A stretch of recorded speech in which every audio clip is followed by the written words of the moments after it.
कोई पावर नहीं दिया गया, कोई अधिकार नहीं दिया गया था। उसमें मात्र करना क्या था, ड्राफ्टिंग कमेटी के अध्यक्ष, उसके समिति के सदस्य जो थे, उनका काम क्या था? जो संविधान बी.एन. राव ने बनाया था, उसी संविधान को, जिसमें 243 अनुच्छेद 13 अनुसूचियाँ थी, उसी मेमोरेंडम को, उसी संविधान को ड्राफ्टिंग कमेटी को सौंपा गया। और उस पर जो बहस होना था, जो 4 नवंबर 1948 से जो बहस होना था, उस पर जो बहस होना था, उस बहस में जो वहाँ पे पास होता, उसी को उसमें जोड़ने का काम ड्राफ्टिंग कमेटी के लोगों को दिया गया था, यानी जोड़ने और घटाने का। लेकिन अपने मन से नहीं, उस 389 लोगों के द्वारा जो संविधान में जो पारित होता था कि ये जोड़ना है और ये शब्द हटाना है। ड्राफ्टिंग कमेटी का मात्र इतना ही काम था। बाकी ड्राफ्टिंग कमेटी के पास ना कोई अधिकार था, ना कोई कर्तव्य था। ड्राफ्टिंग कमेटी के पास ऐसा कोई अधिकार नहीं था कि अपने मन से ड्राफ्टिंग कमेटी कोई काम कर सके। तो मेरे आपके अनुसार में ये भी कहा जा सकता है कि बाबा साहब के पास भी कोई अधिकार नहीं था नहीं था, संविधान में एकदम लिखने और घटाने एकदम नहीं बढ़ाने था, और जोड़ने का। एकदम नहीं था। जो डॉक्टर अम्बेडकर ने जब आरक्षण पर बात हो रही थी, तो जो आरक्षण का प्रावधान आप जानते हैं कि नेहरू का जो मेमोरेंडम था 8 है, तो उसमें एक प्रस्ताव था कि दलित, पिछड़े, कबायली लोगों को पर्याप्त प्रतिनिधित्व दिया जाएगा। तो जब वो उसकी व्यवस्था संविधान में हो रही थी, तो लोगों ने डॉक्टर अम्बेडकर पर आक्षेप लगाया था। तो डॉक्टर अम्बेडकर ने वहाँ साफ साफ उनकी स्पीच है कि भाई ड्राफ्टिंग कमेटी को संविधान सभा के नियमों के अनुसार ही चलना है। इसमें ड्राफ्टिंग कमेटी का अपना कुछ नहीं, और डॉक्टर अम्बेडकर साफ साफ कहकर बच गए हैं। बाबा साहब का यह बयान है। हाँ, बाबा साहब का बयान है, वो संविधान सभा में है, साफ साफ वो कह गए हैं। तो इससे एकदम स्पष्ट है कि ड्राफ्टिंग कमेटी के अध्यक्ष या ड्राफ्टिंग कमेटी के जितने सदस्य थे, उनके पास कोई राइट नहीं था। अपने मन से कुछ भी लिखने पढ़ने का कोई अधिकार नहीं था। बस उस पार्लियामेंट में जो पारित होगा, जो प्रस्ताव पारित होते थे उसी को जोड़ना था, जो सीरियलिंग करना बस था। सीरियलिंग करना था, उसके अलावा और कोई अधिकार नहीं था। इससे हम आगे बढ़ेंगे सर, थोड़ा सा आगे बढ़ेंगे। बाबा साहब अम्बेडकर ने संविधान लागू होने के पूर्व एक बात और बड़ी मजे की कही। जब संविधान बन करके तैयार हो गया, उसके बाद उन्होंने कहा था कि विधान चाहे जितना भी अच्छा हो, लेकिन अगर उसको लागू करने वाले लोग अगर अच्छे नहीं होंगे तो वो ठीक से काम नहीं करेगा, या वह बिना मतलब का हो जाएगा, या हम अगर कह लें तो उसका कोई मतलब नहीं निकलेगा। आप देखिए, जब संविधान बन रहा था तो 9 दिसंबर से लेके 50 तक ले, 46 से लेके 50 तक ले, डॉक्टर अम्बेडकर की ये लास्ट स्पीच है कि संविधान कितना हो अच्छा हो, अगर उसको लागू करने वाले, चलाने वाले लोग अगर अच्छे नहीं हैं, तो देखिए ये बात डॉक्टर अम्बेडकर ने 50 में कहा था, ये बात 50 की है। लेकिन संविधान लागू होने के 3 साल के बाद उनकी एक बहुत बड़ी स्पीच आई, बहुत बड़ा हंगामा खड़ा हुआ। पहले तो उनको लगा कि जो संविधान सभा में जितने लोग बैठे हैं, संविधान जो बनाया जा रहा है बहुत अच्छा है, और इसमें जितने लोग बैठे बहुत अच्छे, संविधान बन जाएगा तो बहुत अच्छी तरीके से लागू होगा, चलेगा, हमारे लोगों को हक और अधिकार मिलेगा।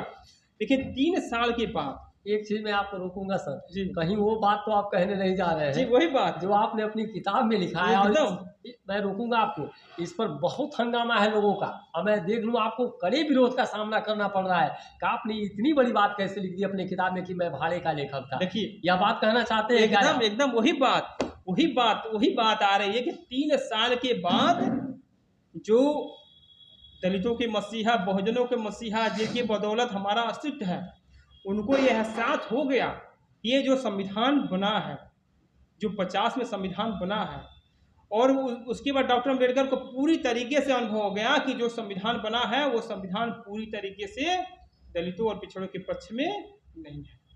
जो उनको हक और अधिकार मिलना चाहिए, उस हक अधिकार की बात इसे भारत के संविधान में नहीं है।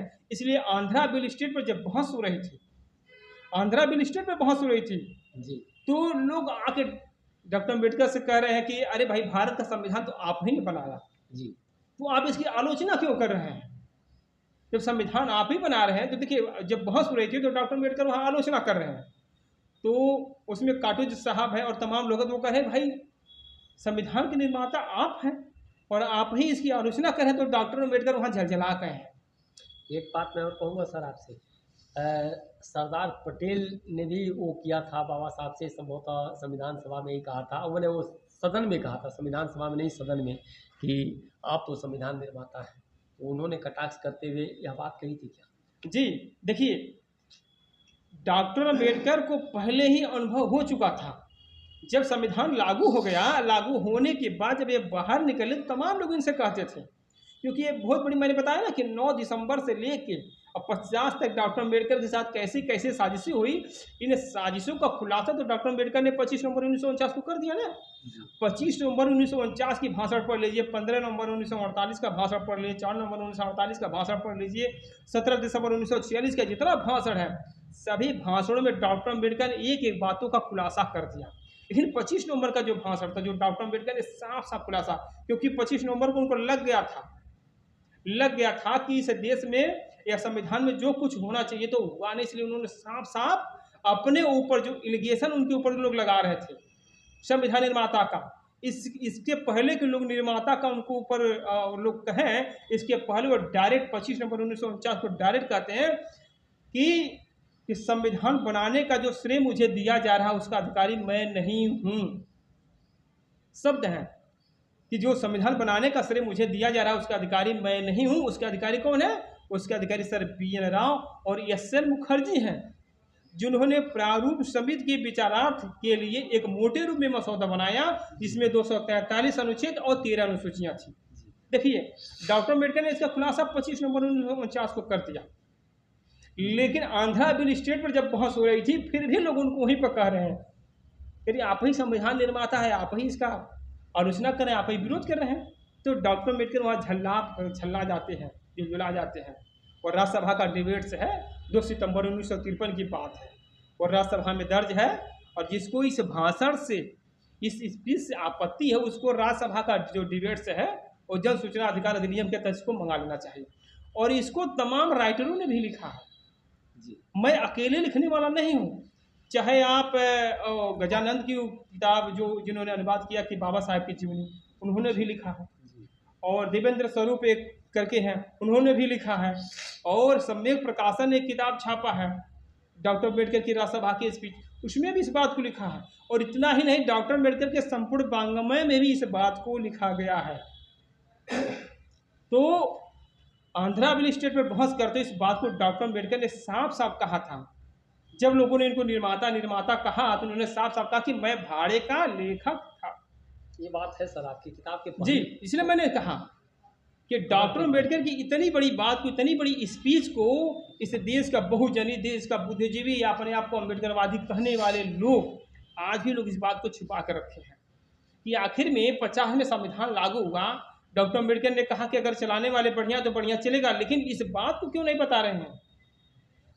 50 की बात बता रहे हैं, 49 की बात बता रहे हैं, लेकिन 53 में डॉक्टर अम्बेडकर ने राज्यसभा में इस बात को कहा कि मैं भाड़े का लेखक था, मुझे जो लिखने के लिए कहा गया तो मैंने वही लिखा, मेरी इच्छा न होते हुए भी मैंने उस चीज़ को लिखा। उन्होंने एक बात और कहा कि यह किसी के लिए उपयोगी नहीं है, और एक बात उन्होंने और कहा कि चलाने का मौका मिलेगा तो सबसे पहले संविधान को मैं चलाऊंगा। वो बात है सर आपकी किताब में।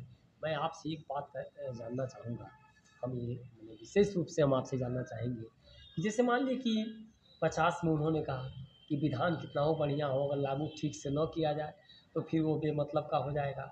अब फिर उस समय क्या उनको लग रहा था क्या कि विधान अच्छा है और देश हित में काम कर जाएगा और इसको ठीक से लागू किया जाएगा? जैसे आज भी हमारे समाज में हम लोगों में बहुत सारे लोग ये कहते हैं बाबा साहब ने इसमें बहुत कुछ लिखा है जिसको अभी लागू ही नहीं किया गया है। तो मैं ये कहूँगा कि जो 50 से और 53 3 वर्षों की जो यात्रा है, तो 3 वर्षों का जो समय व्यतीत होता है और उस मान लिया लागू होने के 3 साल बाद, और उसके बाद बाबा साहब अम्बेडकर अगर सदन में इस बात को कहते हैं कि यह किसी के लिए उपयोगी नहीं है, तो उनको लग गया क्या ऐसा कि लागू करने वालों का दोस्त यह विधान में ही कुछ नहीं है? एकदम, आप इस पर विधान ही में कुछ नहीं है। आप देख लीजिए, जी, किसानों के लिए, मजदूरों के लिए, गरीबों के लिए, वंचितों के लिए, जी, जितने लोग हैं जो भी हाशिए पर हैं, जिनको मुख्य धारा में अभी तक आ जाना चाहिए, संविधान में उनके लिए एक भी अनुच्छेद नहीं है। जी, किसान कर्ज लेकर मर जा रहा है, फांसी लगा ले रहा है। आप जरा से 1 से लेके 395 अनुच्छेद पढ़िए, क्या किसानों के लिए कोई व्यवस्था है? नहीं। रोटी के लिए दर दर लोग भटक रहे हैं, फुटपाथों पर लोग सो रहे हैं, और इस देश में गरीबी कितनी बढ़ती जा रही, जरा देखिए कि गरीबों, वंचितों, शोषितों के लिए संविधान में क्या रोटी की व्यवस्था कैसे होगी, उनकी रोजगार की व्यवस्था कैसे होगी। कहीं एक अभी अनुच्छेद है? कुछ भी नहीं है। बस एक ठौरा भारत के संविधान भाग 4 जो राज्य के नीति निर्देशक तत्व है, जिसको लेकर लोगों ने इतना बड़ा प्रोपेगेंडा फैला रखा कि ये जो है ना, ये सब कुछ, यही सब कुछ है, लोगों ने लिखा है। लेकिन इस बात को लोगों ने पढ़ा नहीं कि भारत के संविधान का भाग 4 है क्या। वो राज्य को एक दिशा निर्देश दिया गया कि वो राज्य सरकार चाहे तो करेगा या चाहे ना करेगा, एक दिशा निर्देश दिया गया है। और इसमें एक आर्टिकल 37 जिसको साफ साफ लिख दिया गया कि अगर राज्य सरकार गरीबों के लिए, वंचितों के लिए, किसानों के लिए, मजदूरों के लिए कोई काम नहीं करती, तो उस आर्टिकल को लेकर, यानी उस भाग को लिख कर आप हाई कोर्ट, सुप्रीम कोर्ट में जाकर उसको लागू नहीं करा सकते। ये बहुत बड़ी बात है कि अगर राज्य सरकारें, सरकार किसी की हो, अगर गरीब, शोषित, वंचित किसानों के लिए कोई भी काम सरकार नहीं करती है, तो आप ऐसा नहीं कर सकते हैं कि नहीं चलिए हम हाई कोर्ट और सुप्रीम कोर्ट में चलते हैं, इस भाग को लागू कराने के लिए हम कोई मुकदमा दायर करें। ऐसा कोई भी प्रावधान आप कुछ कर नहीं सकते। पहले वो बाउंड कर दिया गया, पहले बांध दिया गया है कि इस प्रावधान को लेकर न्यायालय में नहीं जा सकते। यानी सरकार के रहमो करम पर, सरकार के रहमो करम पर गरीब, शोषित, वंचित किसान को छोड़ दिया गया, उनके गिफ्ट पर, हाँ छोड़ दिया गया है, छोड़ दिया गया है। और हमारे लोग, यानी जितने बहुजनवादी हैं, जितने अम्बेडकरवादी लोग हैं, उसी बात को लेकर हंगामा करते हैं। अरे इनको तो संविधान को वो आर्टिकल पढ़ना चाहिए। आपके मूल अधिकार का हनन होता है तो अनुच्छेद 226 के तहत हाई कोर्ट में चले जाएंगे, 32 के तहत सुप्रीम कोर्ट में चले जाएंगे। आप बताइए, आपको रोटी नहीं मिल रही है, रोजगार नहीं मिल रहा, शिक्षा नहीं मिल रहा है, आपके साथ इतनी जाति हो रही है, उसके लिए पहले तो बाउंड कर दिया गया है कि आप कहीं जा नहीं सकते। अगर राज्य सरकार चाहेगी तो करेगी, नहीं चाहेगी तो नहीं करेगी, तो कहीं करेगी। क्योंकि ये संविधान जो बनाया गया ना, इसमें जो 93 लोग बहुत पहले से आके जो देशी रियासतों के लोग थे, जो राजा महाराजा, नवाब, जमींदार, पूंजीपति, उन्होंने को पहले से आगे संविधान सभा में कब्जा जमा कर बैठे थे। जी, आपसे हम किताब पर तो बड़ी लंबी बातचीत आपसे हो गई और सारी गहराइयों को हम लोग एक एक करके मैंने महसूस करते जा रहे हैं और उसके बारे में हम लोग जानकारी हासिल करते जा रहे हैं। इतनी महत्वपूर्ण किताब है आपकी, तो इसको जितना ही पढ़ा जाएगा उतनी ही बेहतर जानकारियों से आदमी परिचित होगा। मैं आपसे एक चीज़ जानना चाहूँगा सर कि 1953 में ही डॉक्टर अम्बेडकर ने कैबिनेट से त्यागपत्र दिया था जी। और 2 घटनाएं, एक तो आप संविधान के विरुद्ध भारत के प्रथम विधि मंत्री डॉक्टर B.R. अम्बेडकर और संविधान निर्माण की प्रक्रिया में संविधान निर्माताओं में सबसे प्रमुख स्थान उन्हीं को आमतौर पे कहा जाता है, वो आपने खुलासा किया। लेकिन वो संविधान निर्माता भी थे, संविधान निर्माण सभा के मेंबर थे, प्रारूप समिति के अध्यक्ष, संविधान निर्माता भी थे और दोहरी जिम्मेदारी लेने के साथ साथ, दोहरी जिम्मेदारियों में होते हुए भी वो कहते हैं कि किसी के लिए उपयोगी नहीं है। वो घटना घटी। और एक हिंदू कोड बिल सर आया, थोड़ा सा अलग विषय हो सकता है, लेकिन हम आपसे थोड़ा सा जानकारी चाहेंगे कि आखिर उनका मोह भंग कैसे हो गया, कैबिनेट से उन्होंने त्यागपत्र क्यों दिया? कैबिनेट से मोह भंग होने का जो प्रोसेस स्टार्ट होगा जी, पहले तो जब डॉक्टर, देखिए हम ये प्रोसेस अगर थोड़ा सा बैक से आते हैं तो हम 53 तक आने के बाद ही कंफर्म कर पाएंगे इन्होंने इनका मोह भंग क्यों होगा जी। पहले तो डॉक्टर अम्बेडकर संविधान सभा का विरोध किए जी। जब संविधान सभा कैबिनेट मिशन इस देश में आया तो डॉक्टर अम्बेडकर ने साफ साफ कहा कि भाई संविधान सभा की जरूरत क्यों है। जब पहले से ही गवर्नमेंट ऑफ इंडिया 1935 में सब कुछ लिख दिया गया तो नया संविधान बनाने की जरूरत नहीं। लेकिन कांग्रेस के लोगों ने मांग किया कि नहीं, संविधान बनना चाहिए। कैबिनेट मिशन आया, संविधान सभा का गठन हुआ, संविधान सभा बनाने की प्रक्रिया चालू हुई। 17 दिसंबर की घटना, फिर 15 मार्च 47 की घटना, फिर इनको संविधान से बाहर निकालना, फिर कांग्रेस कमेटी में, फिर कांग्रेस कमेटी के द्वारा संविधान सभा में लाना, ड्राफ्टिंग कमेटी का अध्यक्ष बनाना, कानून मंत्री बनाना और कानून मंत्री बनाकर ड्राफ्टिंग कमेटी का अध्यक्ष बनाकर BN राव के द्वारा जो संविधान का मसौदा बनाया गया तो उस मसौदे के इनके कमेटी के द्वारा दे दिया जाना और उसी में उनको उलझा देना जी, उसी में उनको उलझा देना जी। और डॉक्टर अम्बेडकर इन सब बातों को समझते समझते तब तक संविधान निर्माण की पूरी प्रक्रिया खत्म हो चुकी थी। इसलिए 25 नवंबर 1949 उन्होंने इस बात को खुलासा किया कि भविष्य में हो सकता है कि लोग मुझे संविधान निर्माता घोषित करें। ये पहले से उनको हो गया था। इसलिए उन्होंने 25 नवंबर 1949 को साफ साफ कह दिया कि संविधान बनाने का जो श्रेय मुझे दिया जा रहा है उसका अधिकारी मैं नहीं, उसका अधिकारी बी.एन. राव एस.एन. मुखर्जी है। साफ साफ देखिए वही उन्होंने पहले कर दिया।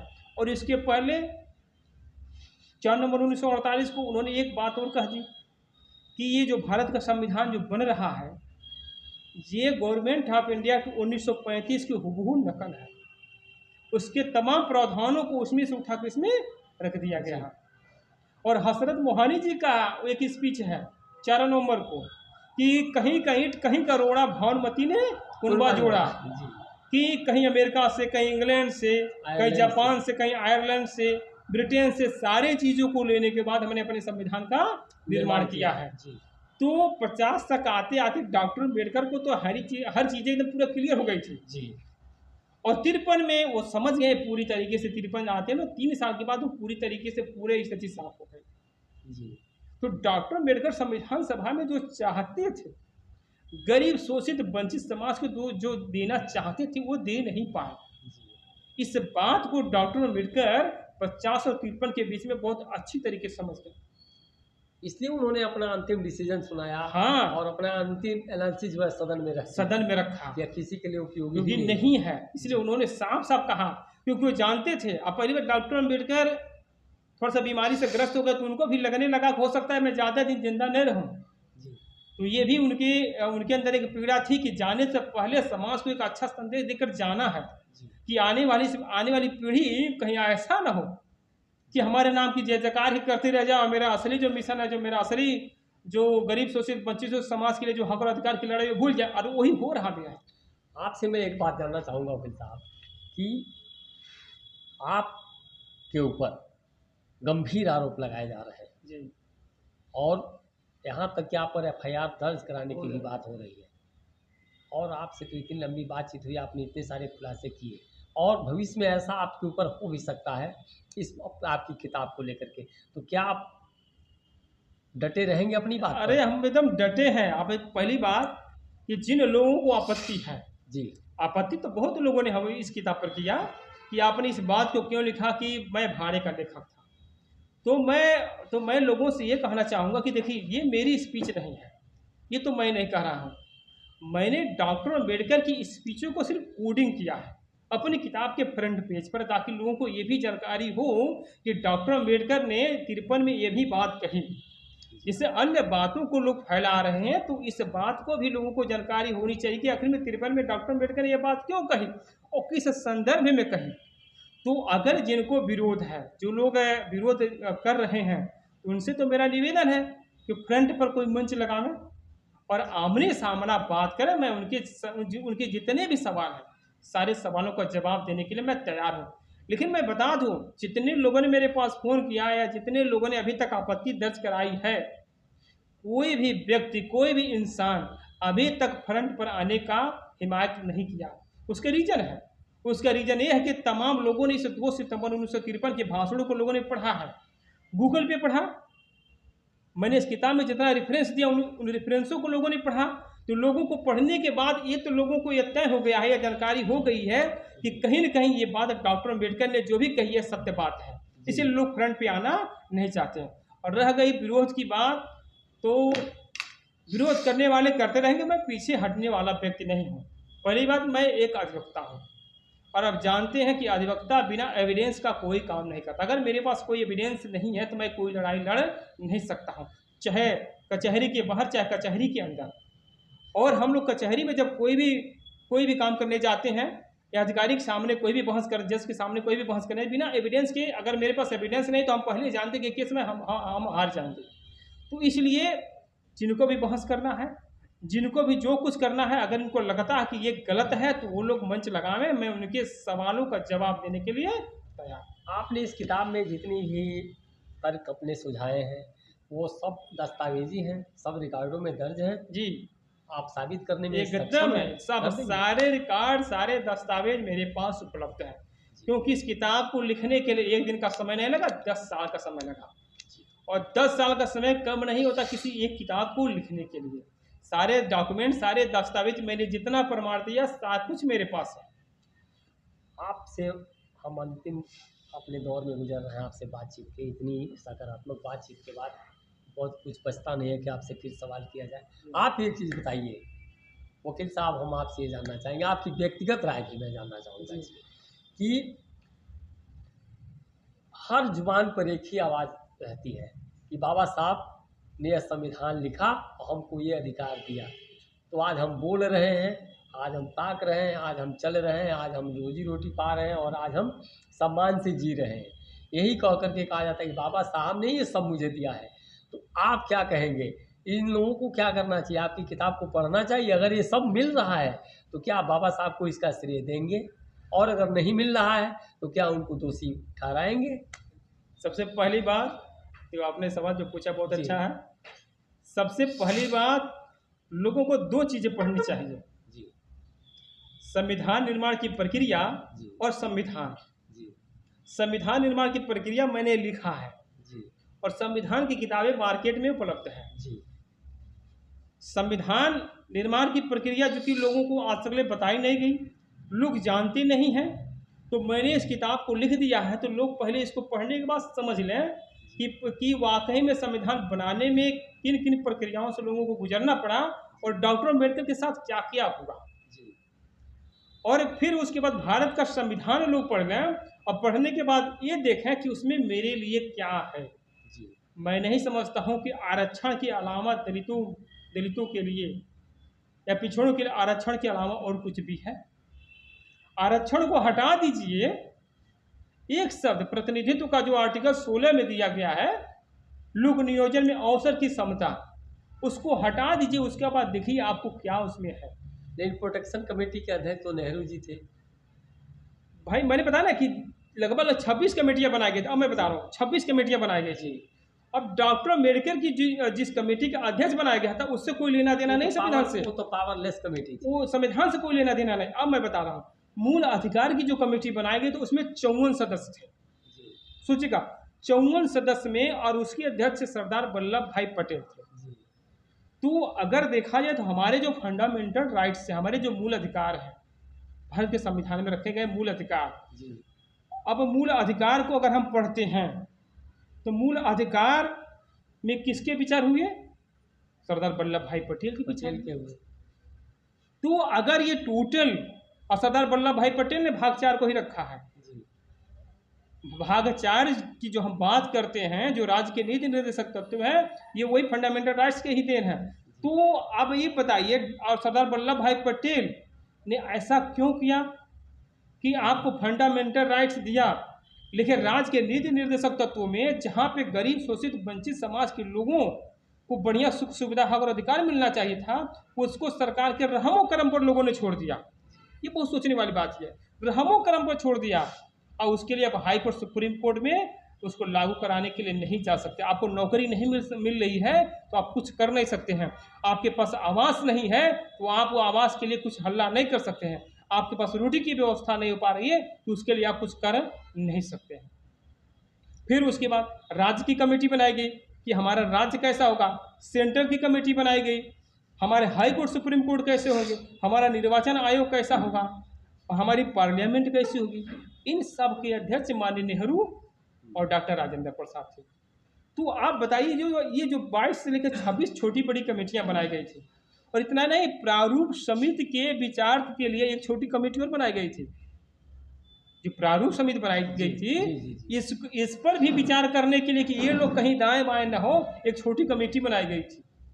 सोच लीजिए, तो ये जितनी कमेटियां बनाई गई थी, उन कमेटियों के जो अध्यक्ष थे ये उनके विचार थे। अब राज्य की कमेटी, हमारा सेंट्रल गवर्नमेंट कैसा होगा, स्टेट गवर्नमेंट कैसा होगा, चुनाव आयोग कैसा होगा, हाई कोर्ट कैसा होगा, कौन इस भारत का नागरिक होगा, कौन नहीं होगा, हमारे फंडामेंटल राइट्स कैसे होंगे, ये जितने चीज़ें दिए गए हैं, ये सारी कमेटियों ने अपनी रिपोर्ट दिया। उस रिपोर्ट के आधार पर BN राव ने भारत का संविधान तैयार किया। इसमें 243 अनुच्छेद और 13 अनुसूचियाँ थी।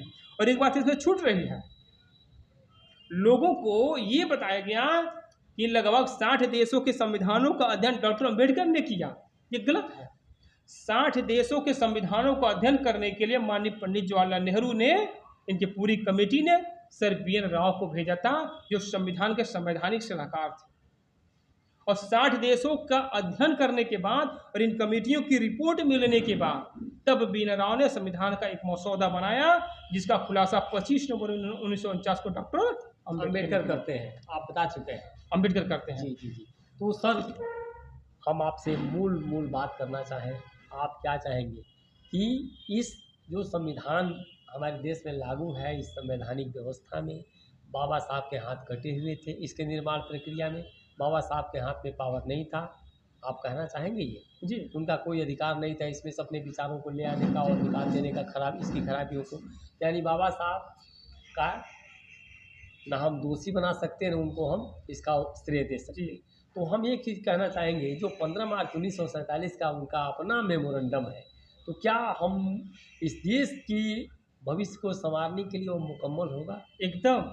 मैं लोगों से ही निवेदन करना चाहूँगा कि डॉक्टर, अगर देखिए, ये बात लोगों को पहले बहुत बारीकी से समझना चाहिए था, और अगर मेरा वीडियो देखने के बाद लोगों को समझ में आएगा तो अच्छी बात है कि आखिर में डॉक्टर अम्बेडकर की मर्जी से ही ये सब कुछ लिखा जा रहा था।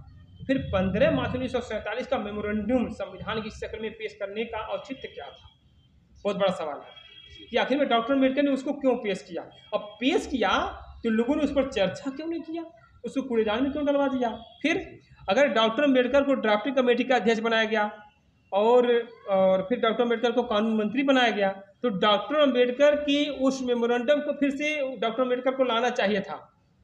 अगर डॉक्टर अम्बेडकर के पास पावर होता, प्रारूप समिति जो बनाई गई थी, प्रारूप समिति के जो अध्यक्ष बनाए गए थे, डॉक्टर अम्बेडकर को पावर दिया गया होता, तो मेरा मानना है कि डॉक्टर अम्बेडकर जो खुद अपने मर्जी संविधान लिखे होते ना, उस मेमोरेंडम को निश्चित रूप से उसमें जोड़ देते और पार्लियामेंट में बहस के लिए चला जाता। लेकिन जोड़ने घटाने का पावर डॉक्टर अम्बेडकर के पास नहीं था, इसलिए डॉक्टर अम्बेडकर मन ही मन वहाँ पीड़ा से ग्रसित हो गए थे, और उनकी पीड़ा, उनकी व्यथा, उनकी व्याकुलता 25 नवंबर 1949 को देखी जा सकती है।